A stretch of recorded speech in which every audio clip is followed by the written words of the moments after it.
I came back from the cabin without warning. I'd forgotten my keys. Walking into the apartment, I went numb. My daughter was on her knees in front of her father-in-law. He was holding her by her hair and saying, "Now I'm going to teach you how a real woman is supposed to act in her husband's house." Friends, before I begin my story, I have a small request. If stories about tough decisions and complicated destinies touch your heart, please subscribe to the channel and hit that like button. And in the comments, let us know what city you're listening from. It always warms my spirit to see how many of us are out there. Enjoy the story. Silence. That was what I valued more than anything. I spent my whole life working as the head archivist of the county, surrounded by the silent witnesses of history, yellowed pages, birth records, and wax seals. Documents don't scream, they don't demand attention, they just hold the truth until someone decides to find it. But for the last 2 years, my own home, my sanctuary with its high ceilings and creaky oak floors, had ceased to be a place of silence. It had turned into a battleground. I always believed that patience was a woman's highest virtue. When my daughter Zadie married Elroy, I made room, both literally and figuratively. I gave the newlyweds the master bedroom and moved myself into the smaller room facing the courtyard. I thought I was helping to build a family. But along with my son-in-law, it wasn't just his suitcase that entered our home, but the thick, sticky shadow of his father, Cornelius Thorne.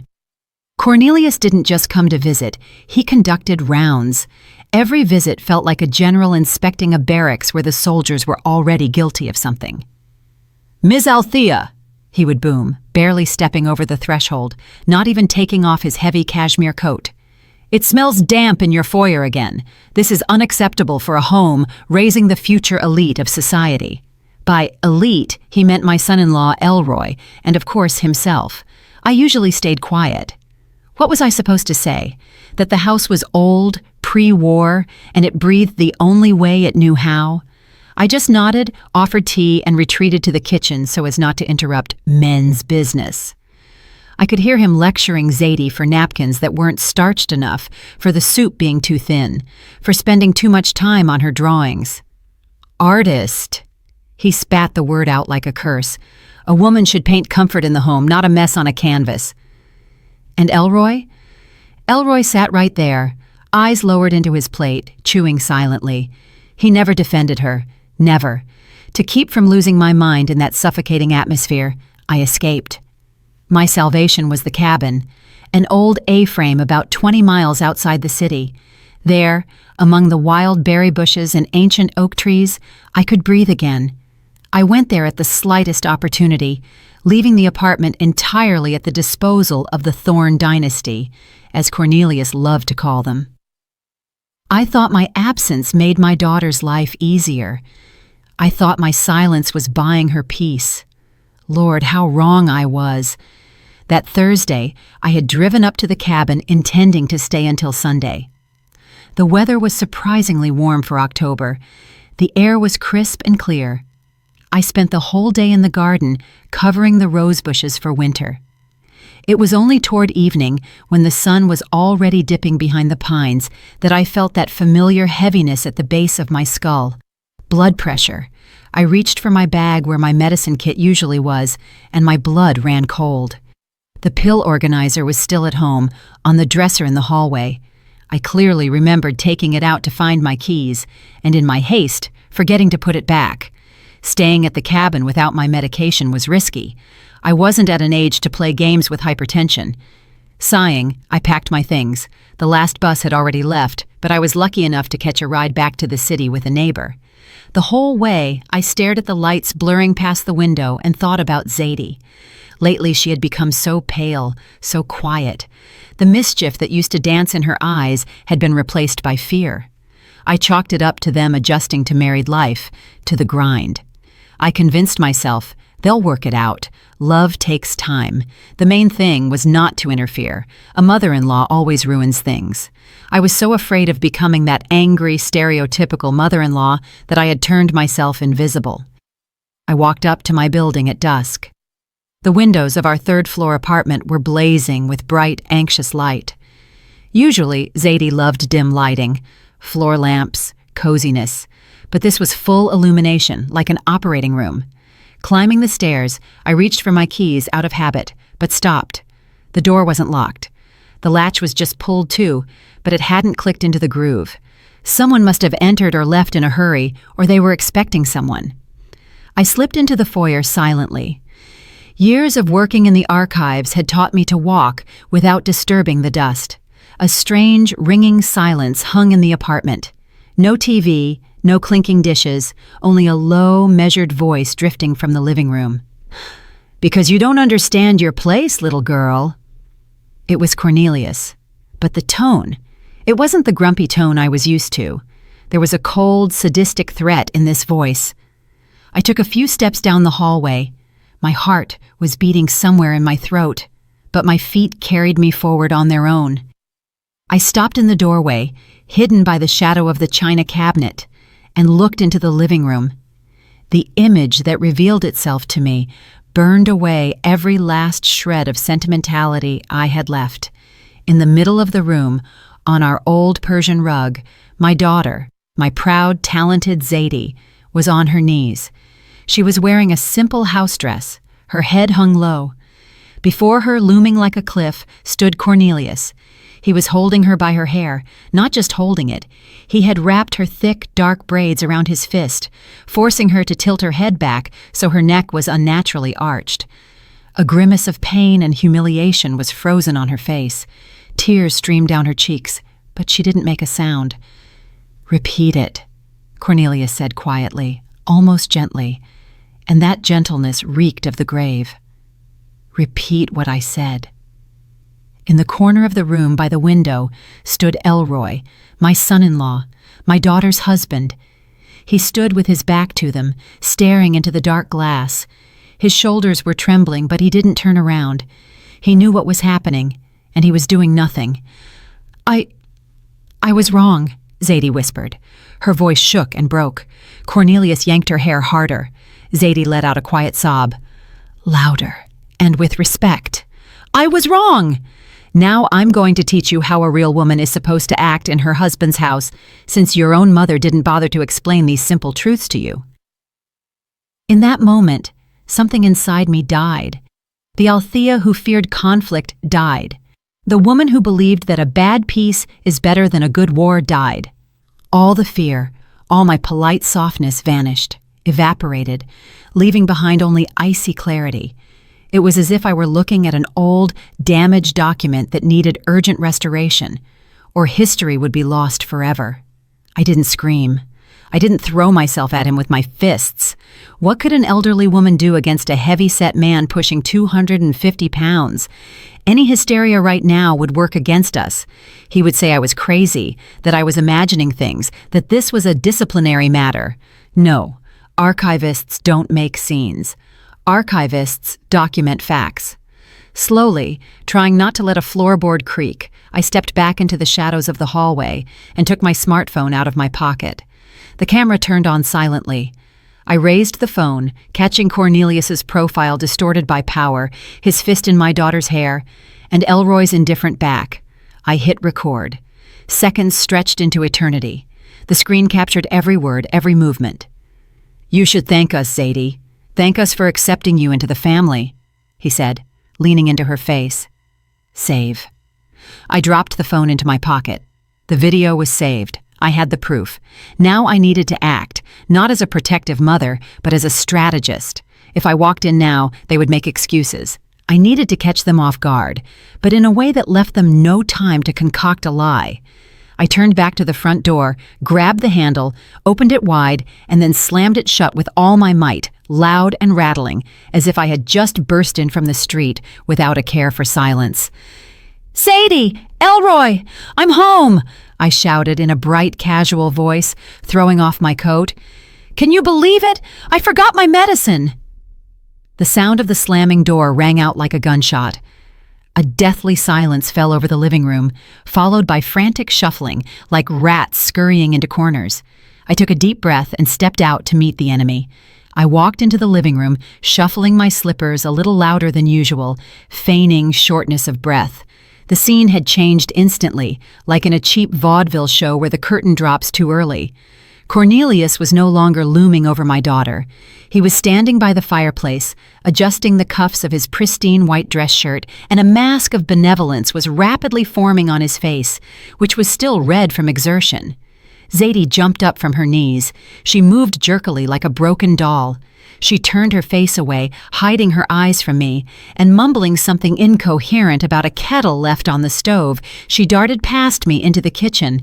I felt her shoulder brush mine. She was trembling. That trembling passed to me, but I forced my hands to stay steady. I just gripped the pill bottle tighter, which had conveniently been in my coat pocket. "Ah, Ms. Althea." The in-law's voice sounded almost joyful, though cold malice still splashed in his small, beady eyes. "We were just discussing family traditions with the young folks. Zadie, you know, she can be a bit too emotional sometimes." "Nerves, it's all nerves." Elroy finally turned from the window. He didn't look at his father. He looked at the toes of his shoes. "Yes, Mama," he squeezed out. "We were just talking." I sank into an armchair, sighing heavily, and rubbed my temples. "Oh, Cornelius, getting old is no joy. My head started hurting so bad I didn't even notice you had come over." "And Zadie?" "Yes, she's sensitive. Been that way since childhood." I saw the tension in his shoulders drop. He bought it. He didn't see a threat. He saw a tired, foolish old woman concerned with her blood pressure. To a man like Cornelius, women are divided into two types, those who can be used and those who can be ignored. I voluntarily stepped into the second category. "You should get some rest, Ms. Althea," he threw out condescendingly, heading for the exit. "I won't tire you out. I have a big day at the committee tomorrow. We're preparing for the city's centennial jubilee. You understand, the Thorn Line has always been at the center of our region's history." He left, leaving behind the smell of expensive cologne mixed with the smell of fear, which now soaked the walls of my apartment. I didn't sleep that night. I lay in the dark, listening to the silence in my daughter's room through the wall. It was too dense, that silence. I knew Zadie wasn't sleeping. I knew she was lying there, staring at the ceiling, hating herself for her weakness. I wanted to go to her, hug her, tell her I saw everything. But I stopped myself. If I interfered now, if I made a scene, Cornelius would just take Elroy, pressure Zadie with debts, and paint us as hysterical women. He was a master manipulator. To defeat a dragon, you don't charge at it with a pocket knife. You need to know where the soft underbelly is beneath the scales. I needed a weapon, and I knew exactly where it lay. In the morning, as soon as the city woke up, I dressed strictly but modestly in my usual gray coat and left the house. I told Zadie I was going to the pharmacy, but my path lay in a different direction. The city archives were located in the building of the former Merchants Guild. Massive doors, the smell of old paper and dust. This smell was dearer to me than perfume. I had worked here for 40 years. I was greeted with smiles. The young intern at the front desk didn't even ask for a pass, just nodded. "Good morning, Miss Althea. Coming to visit us?" "Yes, sweetheart." I smiled my most harmless smile. "Decided to check on old friends and clarify a few things from my memoirs."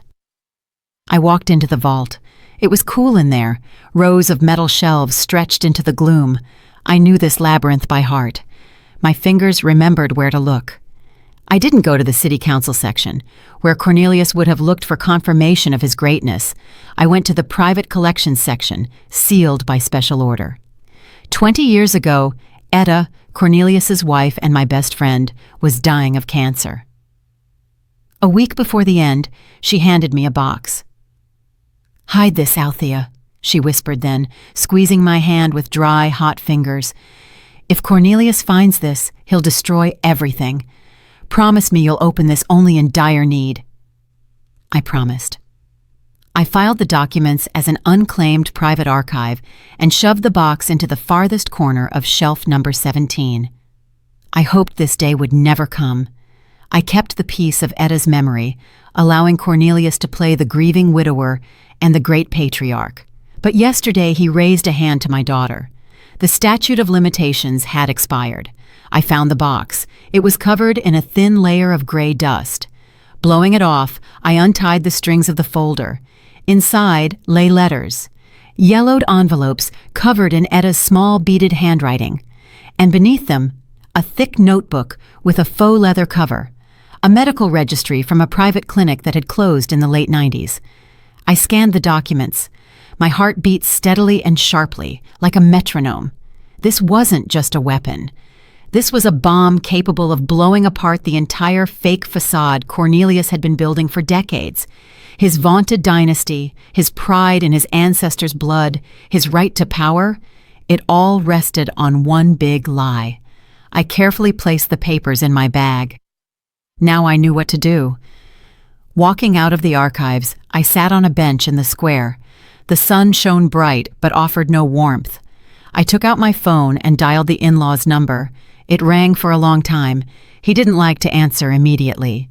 He held the pause to emphasize his importance. "Speaking," his baritone finally boomed. "Good morning, Cornelius. It's Althea. I hope I'm not distracting you from state affairs." My voice was soft, almost fawning. "I'm busy, Ms. Althea. Speak to the point." Of course, it's about yesterday. You were talking about the Jubilee, about the campaign for city council. I was thinking, I do have some savings from selling my parents' cabin, and just what I've set aside. I understand elections are an expensive business. Silence hung on the line. I could almost physically feel the calculator clicking in his head. Greed. That was the chink in his armor where I intended to slide the blade. "Go on." His tone changed. The irritation vanished, replaced by predatory interest. "I would like to make a contribution. We are family, after all. And for Zadie, it would probably be more peaceful if we showed solidarity. Maybe you could stop by for tea today? Around 5 o'clock? Zadie won't be here. She went out to sketch, so we can talk frankly. About figures." He coughed, trying to hide his eagerness. "Well, family support? That is commendable. I'll find a window in my schedule. I'll be there at 5. I hung up and looked at the archive building. He thinks he's coming for an old fool's money. He doesn't know I've prepared tea flavored with ashes. At exactly 5 o'clock, the doorbell rang. Persistent, demanding, 2 short bursts. Cornelius wasn't late, and he didn't arrive early. He appeared exactly when he said, as if time itself was obliged to adjust to his schedule. I opened the door, feigning hospitality. I was wearing my best house dress, dark green with a brooch at the collar, and on my face was a mask of submissive waiting. "Come in, Cornelius, come in," I bustled, taking his heavy coat. He allowed me to wait on him without even looking in my direction, as if I were a coat rack. He walked into the living room like he owned the place, scanning the room as if already calculating what could be remodeled. On the table sat my signature caramel cake, fine china, and silver spoons, everything he liked. Attributes of a decent home that he bragged about so much. "Well, Ms. Althea." He sank into the armchair, the springs creaking pitifully beneath him. "I'm glad you've shown some prudence. Family is, above all, a common pot and common goals." He immediately took a piece of cake without waiting for an invitation. He ate greedily but neatly, wiping the corners of his mouth with a napkin after every bite. I sat opposite, hands folded in my lap, observing. "Of course, Cornelius. I understand what a responsibility it is to be a thorn. The elections, the council, it all requires funds." "Precisely." He nodded, swallowing a chunk. "A campaign is an expensive affair. Banners, meetings, press. People need to see power. They need to see that history stands behind me. By the way, about the sum. What figure are we discussing?" I named a sum. Not too big to look suspiciously generous, but not small either, enough to make his eyes light up with a greedy glint. It was money saved for a rainy day. Well, I couldn't imagine a rainier day than yesterday. "Respectable." He nodded graciously, leaning back. "That will cover the printing costs. Zadie, of course, could earn something herself, but with her character and talents—" He waved his hand dismissively. "You've spoiled her too much, Althea. A woman should be a quiet harbor, not a storm in a water glass. Look at my Etta. She was a saint of a woman, quiet, submissive, knew her place. At the mention of Etta, everything inside me tightened. Knew her place. I remembered that place. I remembered her tear-stained eyes, the bruises she hid under long sleeves, and the animal fear with which she flinched at the sound of his footsteps. Yes, Etta was wonderful, I said quietly, pouring him more tea. By the way, Cornelius, I was going through some old papers in the closet the other day. You know, nostalgia, and I found a curious thing. I stood up and went to the dresser, where I had placed a small stack of letters tied with a ribbon beforehand. It was just a tiny fraction of what I had taken from the archives, the most innocent part, just correspondence between Etta and her sister about the weather and fabric prices. No secrets, just household nonsense. I placed the stack on the edge of the table next to his cup. Etta's letters. I thought maybe you'd find it pleasant to read, to remember your youth. She writes so warmly about your home. Cornelius didn't even touch the letters. He cast a squeamish glance at them, as if I had put a dead mouse on the table. "Why do I need that junk?" he scoffed. "The past should stay in the past. Etta was a simple woman, Althea. What could she write about? Seedlings? Gossip? No." "But it's a memory," I murmured, intentionally playing the role of a sentimental fool. "Memory is monuments, Ms. Althea. It's crests, it's medals, it's achievements. But papers scribbled with women's nonsense, that's trash." He pushed his cup away. "Get rid of it. Better yet, burn it. No need to clutter the house. You can already barely breathe in here from the dust." He said it with such ease. Burn it.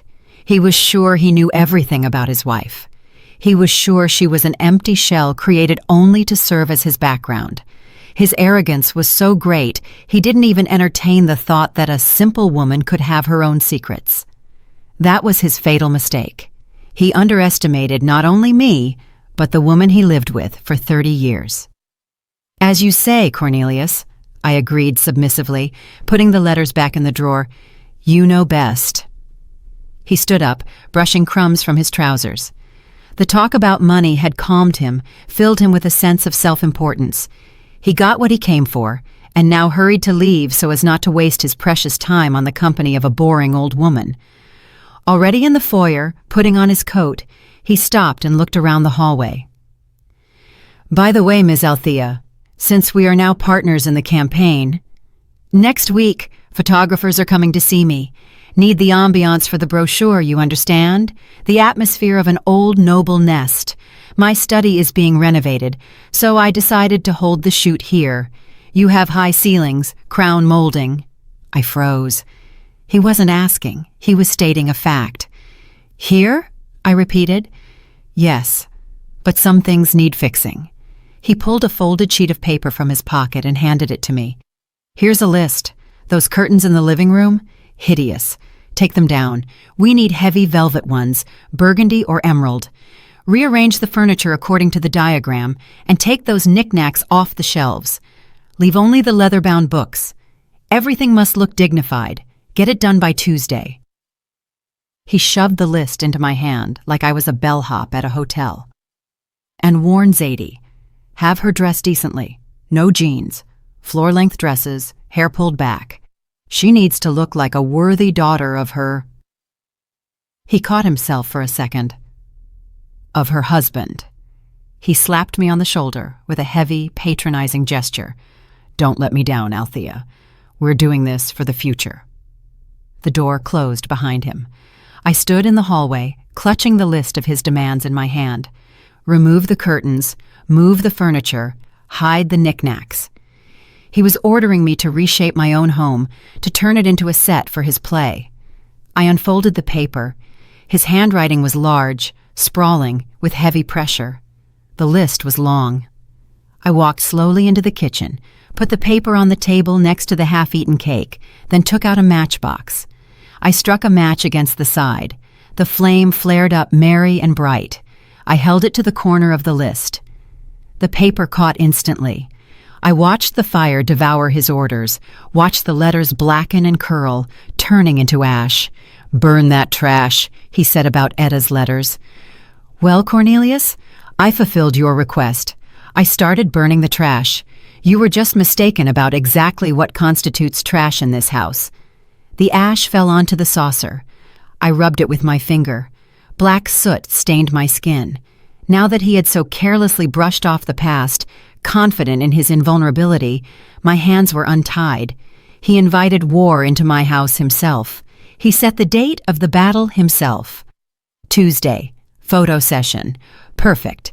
I would have just enough time to prepare the scenery, only the script would be mine. And at the finale of this play, he wouldn't be getting any applause. I went to wash the dishes. The water rushed, washing the leftover frosting from the plates, and a plan was already forming in my head.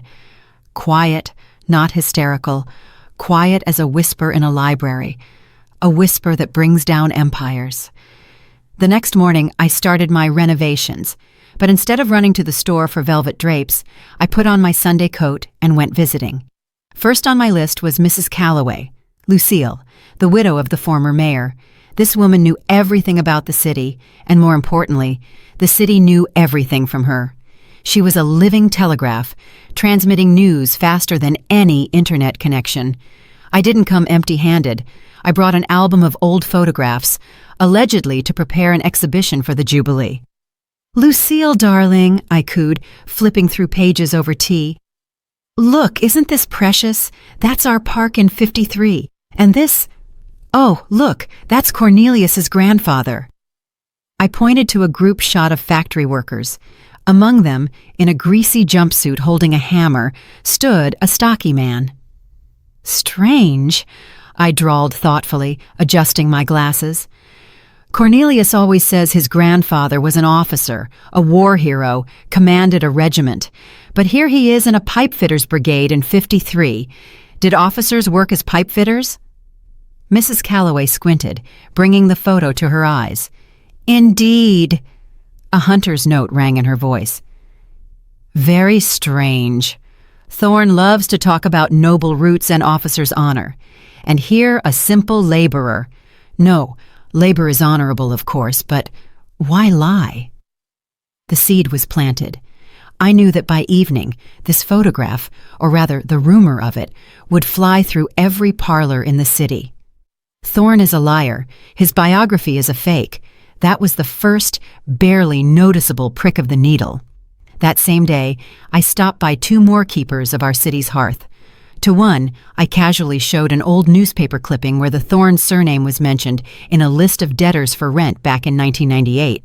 To the other, I complained about how hard it is to find a good notary for asset division these days, and accidentally dropped the phrase, "It's good that Cornelius and I have everything transparent, although they say he has big problems with the banks."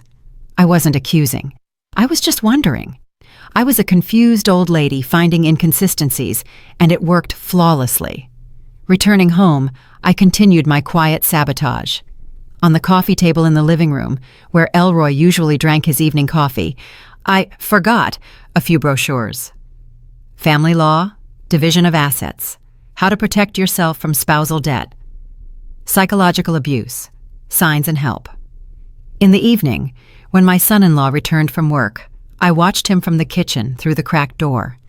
He sat on the sofa, rubbed his face tiredly, and reached for the remote. His gaze fell on the bright cover of the divorce brochure. He froze. His hand with the remote hung in the air. He looked around, as if afraid someone would see him looking at it, and quickly, fussily covered the brochures with a newspaper. But I saw his shoulders tense up. Fear, sticky, cold fear, began to seep into his cozy little world of submission. At night, when the house went quiet, I finally sat at my desk and took out what really mattered. Etta's letters, the ones Cornelius ordered me to burn. I turned on the desk lamp and put on my reading glasses. My hands were trembling slightly as I unfolded the yellowed sheets. I knew there might be something important, but what I read turned everything upside down. "Dearest Althea," Etta wrote in a letter from 1978, "I don't know how to live with this lie. Cornelius forbade me to speak even to doctors. He said if anyone finds out, he'll kill himself or me. Mumps. Ordinary childhood mumps that he had when he was 12. The doctor said, sterility, absolute, irreversible. I reread those lines 3 times. Sterility. I picked up the next letter. We took a boy from the orphanage in the next county. Cornelius arranged everything. He paid the head doctor a huge amount of money to rewrite the birth certificate so no one would know he isn't our child. We named him Elroy. Cornelius said, "Now I have an heir. The line won't break." But he hates him, Althea. He looks at him and sees not a son, but proof of his inadequacy. He punishes him for every breath, for every step. He breaks him so no one suspects that this boy doesn't have his great blood. The medical registry confirmed every word. Patient record, Thorn, C. Diagnosis, orchitis, complicated by azoospermia. And next to it, the forged birth certificate for Elroy, where in the field for father, a confident hand had written, Thorn, Cornelius. I leaned back in my chair. The room was stuffy, but I was shivering. Elroy wasn't his son. All this tyranny, all this blood cult, all these endless talks about breed and genes, it was all a monstrous, grotesque lie. Cornelius wasn't just lying to those around him. He built a hell for an adopted child to hide his own male inadequacy. He bullied Elroy his whole life, suppressed his will, turned him into a doormat just because the boy's very existence reminded him of his defect. And at the same time, he demanded he be a worthy thorn. What cynicism! What bottomless vileness! I carefully folded the letters back into the folder. Now I held in my hands not just dirt. I held the key to Elroy's freedom. If he finds out, this tyrant is nobody to him. If he understands he isn't obligated to carry the cross of a dynasty that doesn't exist. Suddenly, my bedroom door creaked. I jumped and quickly covered the folder with a shawl. Zadie stood in the doorway. She was in a nightgown, pale as a sheet, with dark circles under her eyes. Her hands picked at the lace hem. "Mama," she whispered, "are you awake?" "No, darling, come in." She came in and sat on the edge of my bed. She was shaking. I silently took her hand. Her fingers were ice cold. "Mama, I can't take it anymore." Her voice broke into a sob. He doesn't just yell." I squeezed her hand tighter. "Tell me." "This afternoon, when you were out, he called, Cornelius. He said I have to take out another loan. For $50,000. My breath caught. "But you already have the mortgage and that car loan." "Mama, that's not all." She looked up at me with eyes full of terror. "He made me take out 3 loans already in the last year. For his projects, for his investments. He said it was temporary, that he'd pay it all back with interest as soon as he won the tender, but he doesn't pay anything back. He just spends the money, Mama, on his suits, on banquets, on creating an image." "Lord have mercy," I exhaled. "Why didn't you say anything?" "He threatened me." Zadie started crying, covering her face with her hands. "He said if I refused or told anyone, he'd make Elroy divorce me. He said he'd sue for custody if we ever had kids, that he'd have me declared mentally incompetent, that he has connections everywhere. Mama, I signed everything. I'm scared of him. He's crazy." I hugged my daughter, pressing her head to my chest. I stroked her hair, feeling cold, calculated rage boiling inside me. He wasn't just a tyrant, he was bankrupt. He was a parasite attached to my daughter, sucking the life and future out of her to feed his bloated pride. He drove her into a debt pit. He blackmailed her with a family he never had by right of blood. "Hush, baby girl, hush," I whispered, rocking her like I did when she was small. "Everything is going to be all right. No one is going to touch you. No one is going to take your future." I looked at the folder under the shawl, then at the clock. It was 3:00 a.m. "Go to sleep, Zadie. Tomorrow is a new day." "Mama, what are we going to do?" She lifted her tear-stained face. "We're trapped." "No," I said firmly. "We aren't the ones trapped. He is. He just doesn't know the lid is slammed shut yet." I tucked her in, gave her a sedative, and waited until she fell asleep. I didn't go to bed myself. I sat in the dark and thought. The stakes had risen to the heavens. This was no longer just about moral humiliation.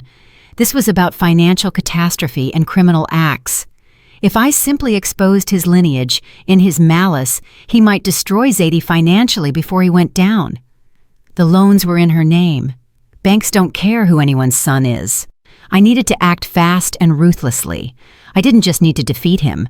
I needed to crush him publicly, so that no one, not the banks, not the judges, not Elroy, would have any doubt about who he was. Tuesday. Photo session. No, that's too small. I remembered the dinner. The celebratory dinner he planned to host in honor of launching his campaign. "Gather the best people in the city," he said. "Excellent. I will help him gather the best people.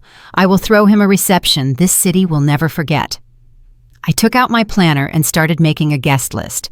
Not the ones he wanted to see, sycophants and new money, but the ones he feared, the ones who remembered real history, and those who could witness his collapse. I wrote the first name: head of the credit department at First National Bank. Second, editor-in-chief of the City Gazette. The war had moved into the active phase, and I, Althea Vance, the quiet archival mouse, was preparing to be its general. The next morning I called Cornelius. My voice sounded excited, but it was the excitement of a devoted assistant ready to do anything for her patron's success. "Cornelius, I have amazing news," I chirped into the receiver. "I spoke to my acquaintances. You won't believe it, but Mrs. Calloway and even the chairman of the Veterans Council expressed a desire to personally congratulate you on your nomination. They want to see you in an informal setting, so to speak. No ties." A pause hung on the line. I knew he was puffing up with pride right now like a turkey. The attention of the old guard was a drug to him. "Well then," he drawled leisurely. "That is to be expected. People are drawn to leaders. When?" "Saturday. At my place. I'll host a dinner. Only our most important people. It will be a perfect rehearsal before the big banquet." "Good." He agreed so quickly I barely suppressed a smirk. His vanity was his guide, and I was leading him straight off a cliff. "Just Althea, make sure the table is appropriate. No potato salad, game, sturgeon, good wine. I'll send a wine list." "Of course, Cornelius. Everything will be top tier." I spent the whole week preparing, but not for a celebration, for an execution. I ordered food from a restaurant so I wouldn't be stuck at the stove. I needed my strength. I polished the silverware to a mirror shine so it would reflect his disgrace, and I sent out the invitations. But the most important thing I did was on Friday. I went to the bank. I didn't have power of attorney, but I had an old acquaintance, Mr. Henderson, the branch manager, with whom we once worked on the Historical Preservation Commission. I came to him not as a client, but as a weeping mother. "Robert," I said, sitting in his office and crumpling a handkerchief, "I'm scared for my daughter, my son-in-law. He's acting strangely, taking out loans, says it's for his father's business. But I see there's no money. Zadie cries, says she signed some papers without looking. I'm begging you, just tell me how bad it is. I'm not asking for statements, I just need to know. Do I sell my apartment to save them from prison?" Mr. Henderson, a soul of kindness, couldn't refuse. He went pale looking at the monitor. "Ms. Althea." He took off his glasses. "It's not just bad, it's a catastrophe. 3 consumer loans, crazy interest rates, and all the money was transferred the same day to accounts of some fly-by-night brokerage firms. It's a pyramid scheme, Althea, pure and simple." He printed me an unofficial reference, movement of funds, signatures, dates. It was proof not just of stupidity, but of Cornelius's criminal negligence, playing with my daughter's money in a casino called Investments. Saturday arrived. By 6:00 p.m., my apartment was transformed. I had removed extra items, creating an illusion of space. The table was covered with a snow-white tablecloth. Crystal sparkled. The guests began to gather. Mrs. Calloway arrived in a severe black suit, lips pursed. Old Dr. Abernathy came, who had known everyone in this town since they were in diapers. 3 other respected citizens arrived, the very matriarchs and patriarchs whose opinion was law. They greeted each other with restrained nods. They didn't come to celebrate. They came to watch the spectacle of unseen audacity I had hinted at. Cornelius appeared last. He walked in like a victor in a new graphite-colored suit with cufflinks sparkling in the chandelier light. Elroy and Zadie walked behind him like shadows. Zadie was in a long gray dress, pale, with a dull gaze. Elroy in a tight jacket, hunched over, twitchy. "Greetings, ladies and gentlemen," Cornelius boomed, spreading his arms. "Glad to see the cream of our society at one table." The guests responded with polite but cold nods. Cornelius didn't notice, or didn't want to notice. He walked to the head of the table and sat down, not even waiting for the ladies to be seated. Dinner began. Cornelius talked. He talked about the fate of the nation, about the decline of morals, about how important it is to preserve traditions. He ate sturgeon, washed it down with wine, and pontificated. "My line," he broadcasted, raising a glass, "has always served as an example. My grandfather fought in the war, my father built this city, and I, as the head of the family, carry this banner. We thorns, we are steel." Mrs. Calloway coughed delicately. "Excuse me, Cornelius," she said quietly, "but what regiment did your grandfather serve in? I was just going through the archives recently." Cornelius froze for a second, but immediately recovered. "Cavalry, of course. Guards regiment, swords drawn. Huzzah!" Mrs. Calloway exchanged glances with Dr. Abernathy. A mixture of pity and contempt read in their eyes. The tension at the table grew. The guests barely ate. They were watching this one-man show, waiting for the climax, and Cornelius began to bring it closer himself. The wine hit his head. He felt the audience wasn't warming up and decided he needed to show power. "Zadie!" he barked suddenly, slamming his palm on the table. "Why are the glasses empty? Are you asleep? Tend to the guests. What did your mother teach you?" Zadie flinched, dropping her fork. The sound of silver on china rang out deafeningly. She jumped up hastily, grabbed a bottle of wine. Her hands were shaking. She reached for Mrs. Calloway's glass, but the bottle slipped from her damp fingers. Red wine splashed onto the tablecloth, spreading in an ugly stain that looked like blood. "Clumsy!" Cornelius roared. His face turned crimson. "You embarrass me. Can't even pour wine." He raised his hand. It was a reflex motion, practiced by years of impunity. He wanted to slap her hand or shove her, like he did at home. Elroy shrank into his chair, closing his eyes, but the blow never landed.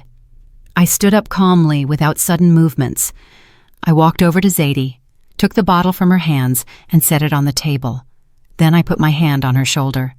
My palm was heavy and warm. "No," I said. My voice was quiet, but in the ensuing silence, it sounded like a gong strike. "She will not be pouring. She is not the help, and she is not your property." Cornelius slowly turned his head to me. His eyes bulged with surprise.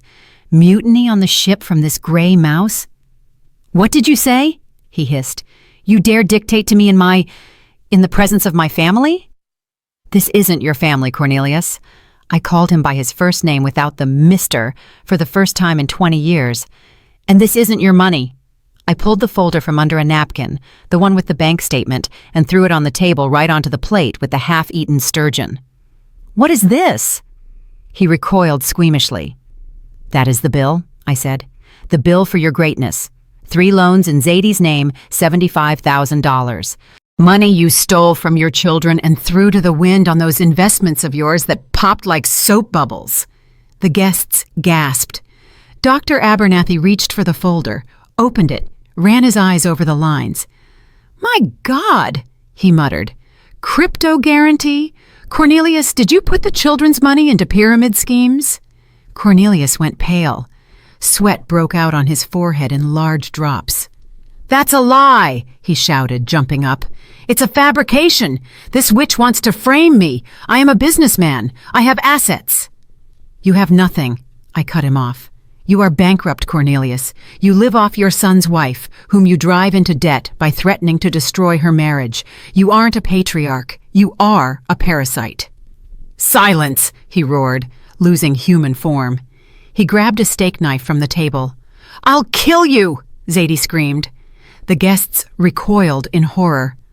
"Go ahead," I said, looking him straight in the eyes. I didn't step back an inch. "Strike me in front of witnesses. Show them all who the real Cornelius Thorne is." He froze with the knife in his hand. His chest heaved. He looked around. 10 pairs of eyes were staring at him, and in those eyes there was no respect, no fear, only disgust. He slowly lowered the knife. Silver clattered against the plate. You don't understand," he wheezed, trying to regain shreds of dignity. "I did it for the family, for the future." "For the future?" I asked. "What future? A future built on lies?" I took a step toward the table and picked up the second folder, the one that had been lying on the sideboard. The folder with Etta's letters. "Speaking of the future," I said, opening it, "and the past. You love to talk about blood so much, Cornelius, about dynasty, about how important it is to pass on genes." I pulled out the medical chart, old and tattered. "What is that?" He backed away. He recognized that notebook. I saw it in his eyes. Animal terror splashed in them. "It's a medical history," I said loudly so everyone could hear, especially Elroy. "Your history, Cornelius. 1978. Elroy raised his head. For the first time all evening, he wasn't looking at the floor, but at me. A spark of understanding appeared in his gaze. "Don't you dare," Cornelius whispered. "Don't you dare." "Why?" I asked. "You love the truth. So let's tell the truth.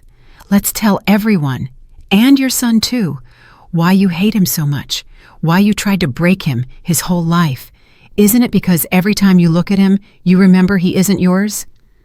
The silence in the room became a vacuum. It felt like the air had vanished. "What?" Elroy's voice sounded raspy, like metal scraping. "What did you say, Mama?" I turned to my son-in-law. "He is not your father, Elroy. You are adopted. Your father is sterile." The bomb detonated. Shrapnel flew in all directions, and there was no way back.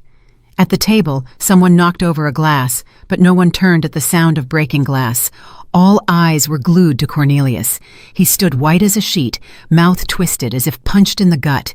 His carefully constructed world, his myth of the dynasty, his power, it all crumbled to dust in 1 second. Elroy slowly rose from his chair. He looked at the man he had called father all his life with a strange, childlike bewilderment. "Is it true?" he asked quietly. "Pop, is it true?" Cornelius was silent. His chest heaved convulsively. He searched for words, searched for a lie that could save him, but this time the lie didn't come. Too many witnesses, too heavy the evidence lay on the table.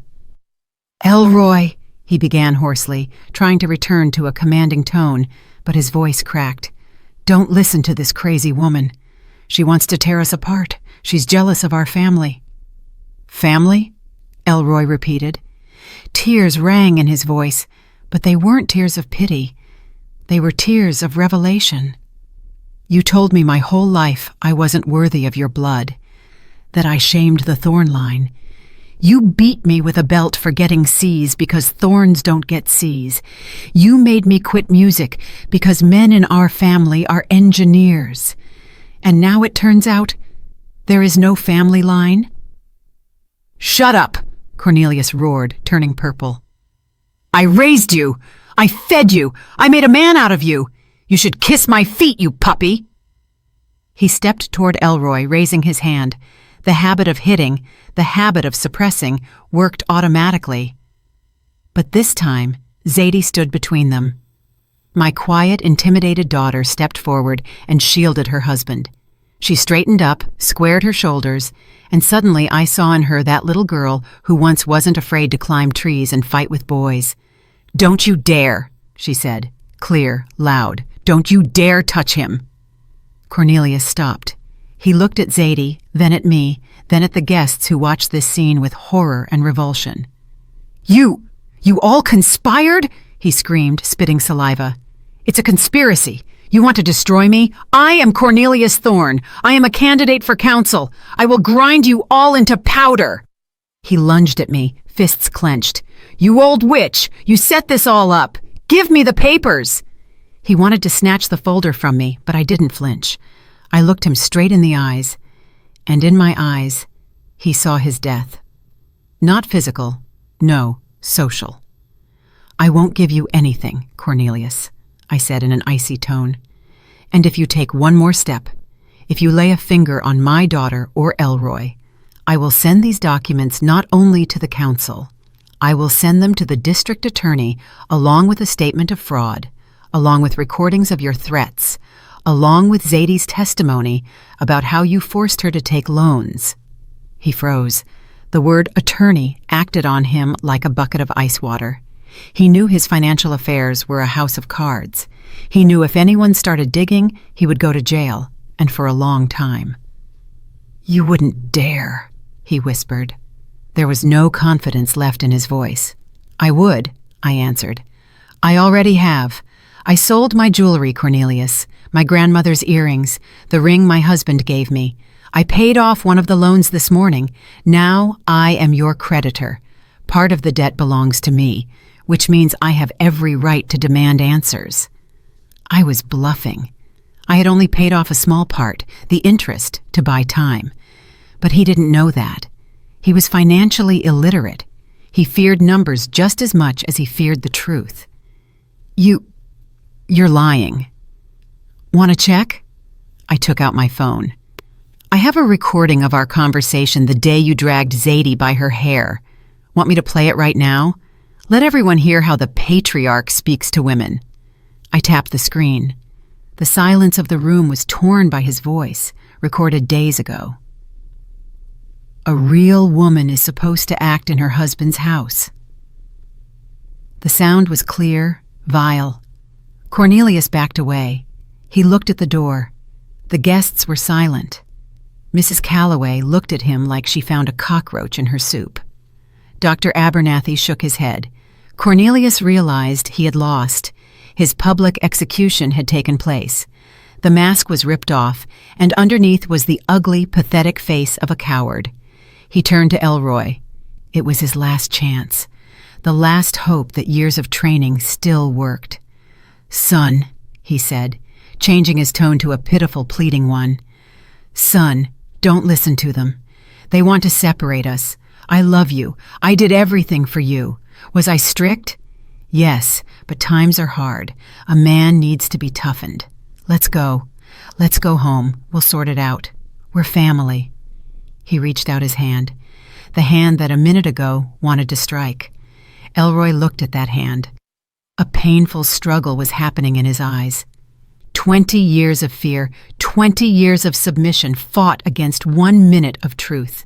He looked at his father, then at me, then at Zadie, who still stood before him like a shield. And suddenly he exhaled deeply, convulsively, as if dropping a concrete slab from his shoulders. "No," he said. "What?" Cornelius blinked. "No," Elroy repeated firmer. "I'm not going anywhere with you. And I'm not your son. You said it yourself in the documents." "Elroy!" Cornelius squealed. "You're betraying your father." "I am betraying a lie," Elroy answered. He stepped to Zadie and took her hand. "My family is here. It's Zadie and Ms. Althea. And you're just a man who lived in my house." Cornelius staggered. It was the end. His creation, his project, his victim had rejected him. "Get out," I said quietly. "Get out of my house, Cornelius, and never come near my children again." He swept a wild gaze over everyone. "You'll regret this," he spat. "You'll all come crawling back to me on your knees. I am a thorn.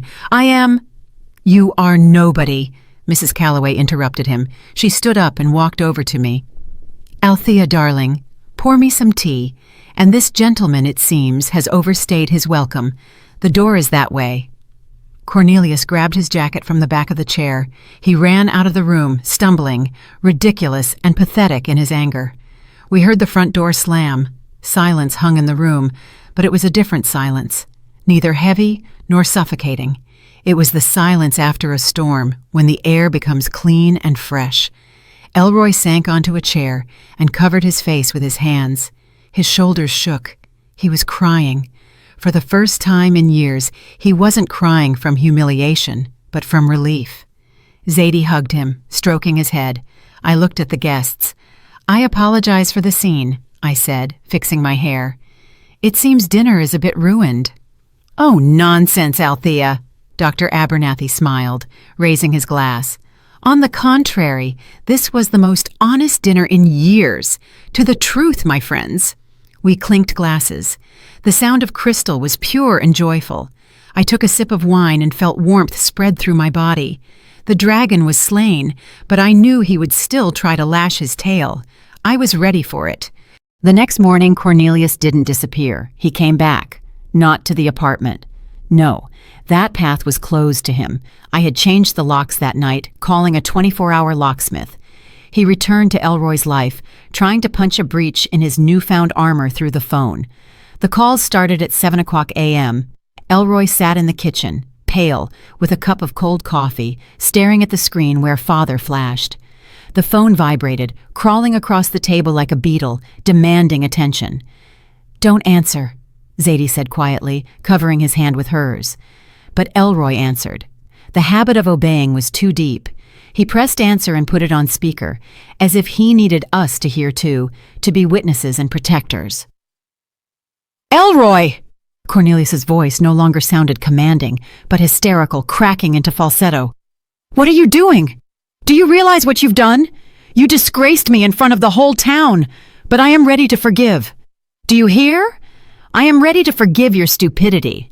It's that old witch, Althea. She bewitched you. She always envied me, envied men, because she's an empty woman with no man of her own." I stood at the stove, flipping pancakes. My hand didn't tremble. His insults didn't wound anymore. They were predictable as autumn rain. "She's lying, Elroy," he continued, screaming into the phone. "Those documents are fakes. She bought them in an alley. I am your father. You are my blood. And if you don't come out to me right now, don't come downstairs, I will call the creditors right now. I'll tell them where your wifey lives. I'll tell them she's a fraud. They'll come, Elroy. The collectors will come. They'll take everything down to your underwear. Choose. Either you come down and we go to campaign headquarters, or your life turns into hell." Elroy looked up at me. Fear splashed in his eyes again. Fear of collectors, of the omnipotence of a father who always knew how to solve or create problems. I turned off the stove, wiped my hands on a towel, walked to the table, and took the phone from my son-in-law's hands. "Good morning, Cornelius," I said into the receiver in a calm, matter-of-fact tone. "You seem to have forgotten what I told you yesterday." He choked. "Put my son on." "You have no son," I cut off. "And regarding the creditors? Don't bother. I already spoke to them." "What?" He choked. "I was at the bank, Cornelius, this morning at opening. I showed them documents. Not the ones about your sterility, that's personal, but the ones about your schemes. About how you forced Zadie to take loans under duress. About where the money went. You know, very smart people work in the bank's security department. They really didn't like that their money was feeding pyramid schemes." Silence hung on the line, heavy, cotton-like. "You're bluffing," he croaked finally. "No. I filed an application for debt restructuring in connection with fraudulent actions of a third party. That is you. And I attached the recording of our conversation. That same one. The bank was very interested. They are already preparing a request to the police." It was a half-truth. I had indeed filed the application, but the bank was still only reviewing it.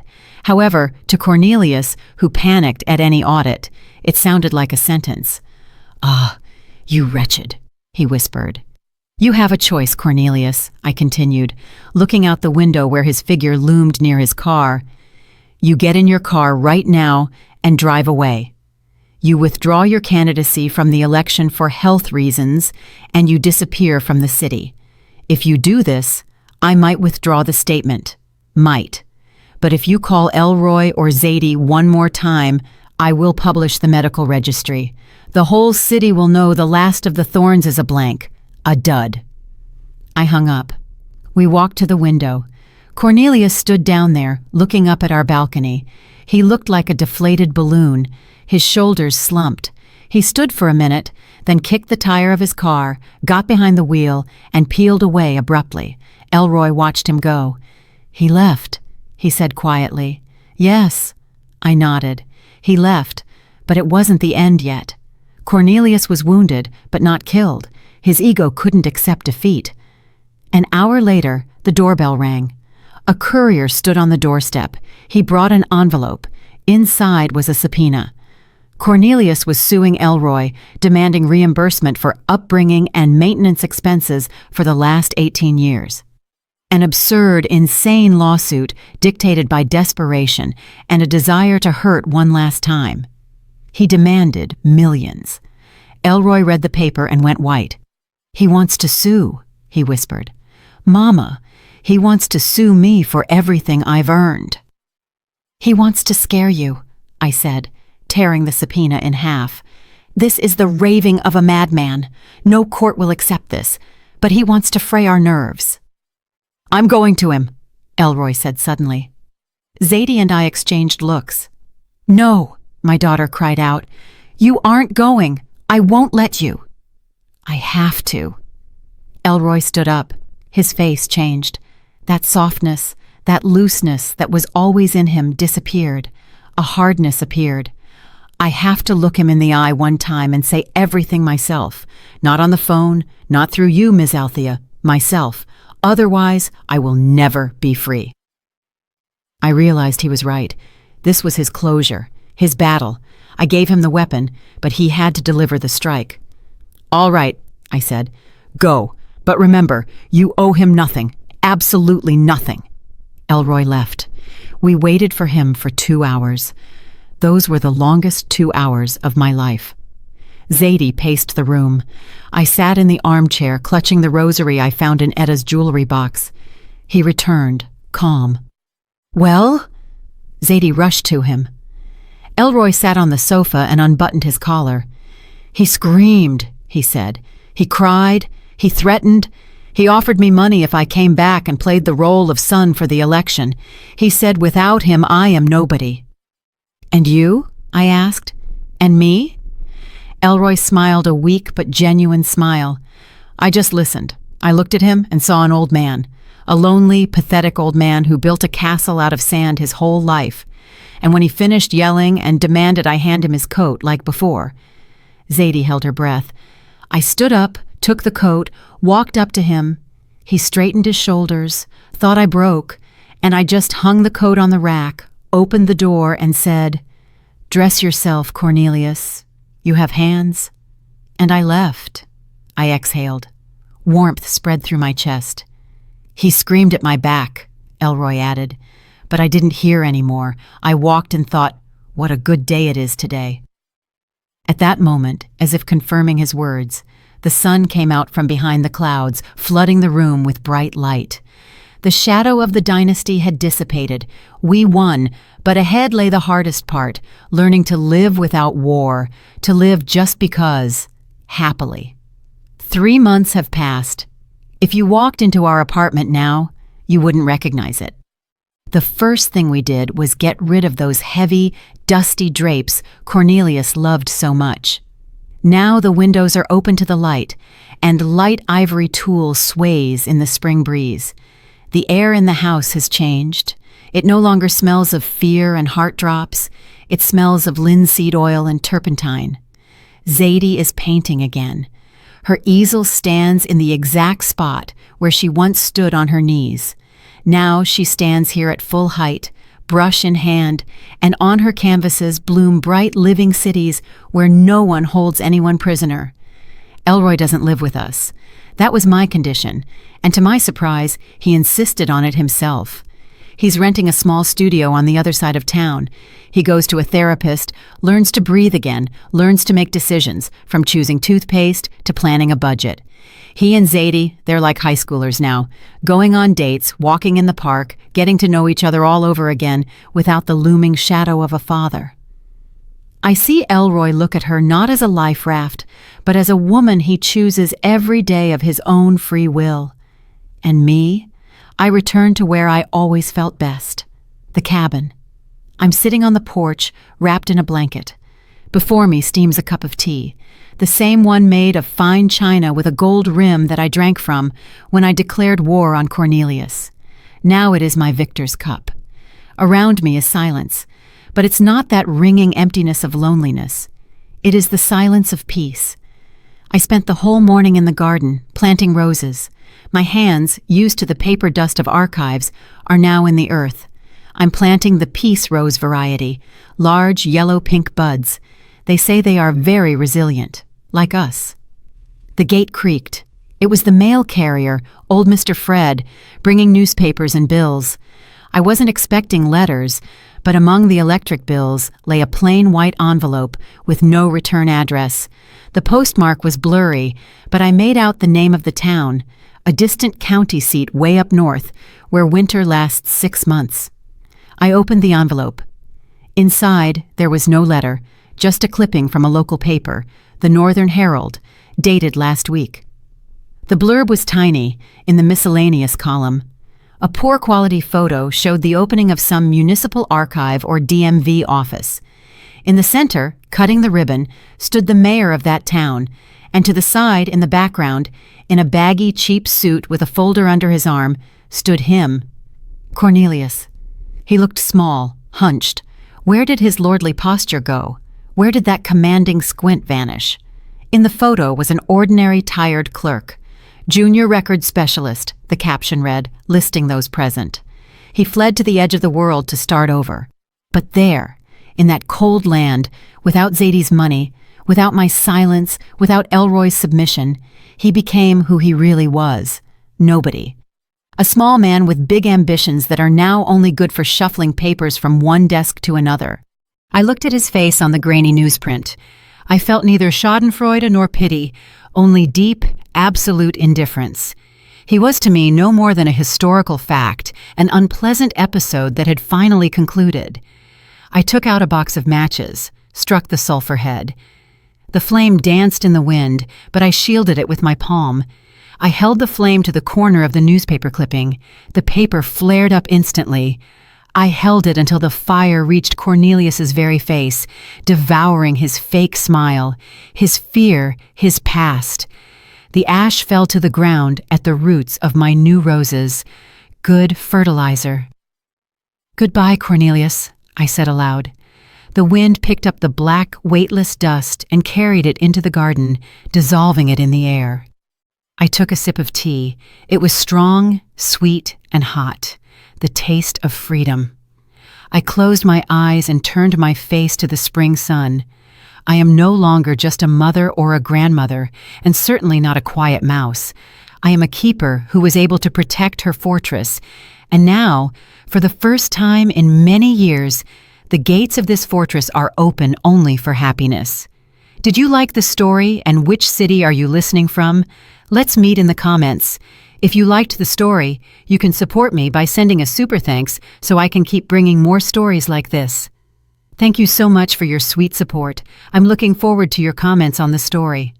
On the screen, you can see 2 new life stories that I highly recommend. There's so much more on my channel. Don't forget to subscribe. See you in the next life story with love and respect.